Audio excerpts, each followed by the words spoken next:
Welcome to LRNR classes. Today we are going to learn a new poem of class 7 from unit number 3 of CBSE course, and the name of the poem is The Shed, which is written by Frank Flynn. So what is a shed? A shed is a small room which is situated far away from the main house in order to store or keep tools, vehicles, animals. Example: car shed, tool shed. So, shed क्या है? तो shed आपके घर से दूरी पे स्थित एक छोटा सा रूम है या बंद कमरा है जहाँ पे आप अपना टूल्स रखते हैं, या तो व्हीकल रखते हैं, या तो अपने पेट एनिमल्स को रखते हैं. Do you know what a shed is? A cow shed, a tool shed, a wood shed. For example, it's a small room away from the main house for storing or keeping things, animals, tools, vehicles, etc. Ask your partner if she has ever seen a shed. Let her describe it to the class. Now read the poem.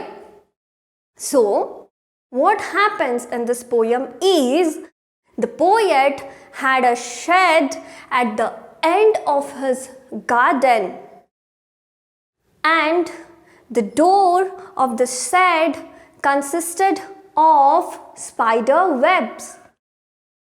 The door also made a very loud, strange noise when it moved with the help of wind, as the joints of the door had become rusty.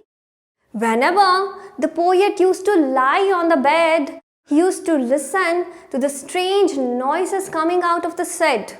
So one day, due to curiosity, the poet wanted to go inside the shed. The shed also consisted of a window with 3 broken glass panes. The poet's brother one day said the poet that there is a ghost in the shed, and if he dares to go inside the shed, he would jump out from the rotten floorboards and he would chop off his head. The poet knew that his brother was telling him a lie because he wanted to secure the shed for his own purpose in the future. At last, the poet understood that no strange voice is coming from the shed, and he also feels that nobody is staring at him. He also saw that the spider had already left the web, and he decided that he should one day enter into the shed, not now, but at a later period of time in future. So, let us learn this poem in detail. There is a shed at the bottom of our garden with a spider's web hanging across the door. The hinges are rusty and creak in the wind. When I am in the bed, I lie and listen. I will open that door one day.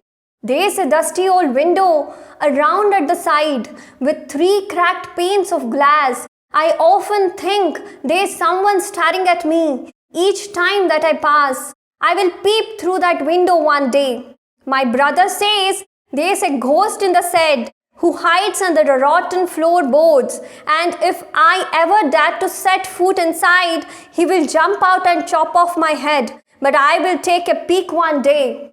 I know that there is not really a ghost. My brother tells lies to keep the shed for his den. There is not anyone staring or making strange noises, and the spider has been gone from his web. Since I don't know when, I will go into that shed one day soon, but not just yet. There's a shed at the bottom of our garden.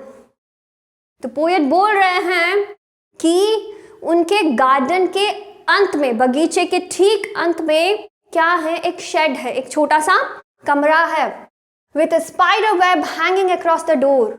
और उस shade में क्या है, एक दरवाजा है, और उस दरवाजों पे क्या लटक रहे हैं, मकड़ी के जाल लटक रहे हैं.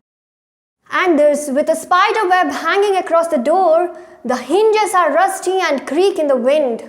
और जो दरवाजे के जो hinges है, joints है, वो रस्टी हो गया है, जंग पकड़ लिए है, और जब भी हवा के कारण वो दरवाजा मूवमेंट करता है, वो क्रीकिंग साउंड यानी चरमर का आवाज प्रोड्यूस करता है. When I am in the bed, I lie and listen. I will open that door one day. तो जब भी पोएट बेड पे लेटे होते हैं, वो उन आवाज़ों को सुनते हैं, यानी जब भी हवा से वो दरवाज़ा हिलता है और क्योंकि उसके जॉइंट्स जंग पकड़ लिए हैं, वो दरवाज़ा चरमर का आवाज़ करता है. तो पोएट लेटे लेटे उन आवाज़ों को सुनते रहते हैं और पोएट डिसाइड करते हैं कि एक दिन वो ज़रूर उस शेड के अंदर जाएंगे. There's a dusty old window around at the side. Poet बोलते हैं कि उस शेड में एक विंडो है. उस शेड में क्या है, एक विंडो है जो कि धूल पकड़ लिया है, with 3 cracked panes of glass.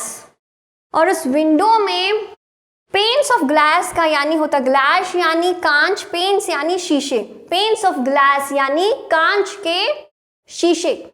तो उस विंडो में 3 कांच के शीशे थे और तीनों के तीनों शीशे क्या हो गए थे, क्रैक हो गए थे, यानी फट गए थे. I often think there is someone staring at me each time that I pass. और जब भी पोएट उस गार्डन शेड के पास से गुजरते हैं तो उन्हें ये महसूस होता है कि कोई तो उन्हें उस साइड से घूर रहा है. I will peep through that window one day. Poet बोल रहा है कि मैं जरूर उस साइड के पास जाऊंगा और उस विंडो को खोल के मैं अंदर झांक के देखूंगा. पीप यानी झांक के देखूंगा कि अंदर क्या है. My brother says there's a ghost in the shed who hides under the rotten floorboards. Poet के जो भाई हैं वो बोलते हैं कि उस शेड के अंदर घोस्ट यानी एक भूत है जो कि हाइड हुआ है, छुपा है अंडर. किसके नीचे छुपा है, रॉटन फ्लोर बोर्ड्स यानी जो फ्लोर के जो टाइल्स होते हैं उसके नीचे जो रॉटन हो गए, थोड़ा सड़ गया है या थोड़ा खराब हो गया है, उसके नीचे वो भूत छिपा है. And if I ever dare to set foot inside, he will jump out and chop off my head. अगर मैं हिम्मत करूंगा शेड के अंदर जाने की कोशिश करूंगा, तो भाई बोल रहा है अगर तू शेड के अंदर जाने की कोशिश करेगा तो वो सडनली उस रॉटन फ्लोरबोर्ड से निकल के जंप करेगा और तुम्हारे सिर को चॉप ऑफ काट देगा. But I will take a peek one day. लेकिन पोएट बोल रहा है कि मैं जरूर शेड के अंदर एक दिन जाऊंगा और देखूंगा कि शेड के अंदर क्या है भला. But I will take a peek one day. Poet बोल रहा है कि मैं जरूर एक दिन शेड के अंदर जाऊंगा और देखूंगा कि उस शेड के अंदर क्या है. I know that there is not really a ghost.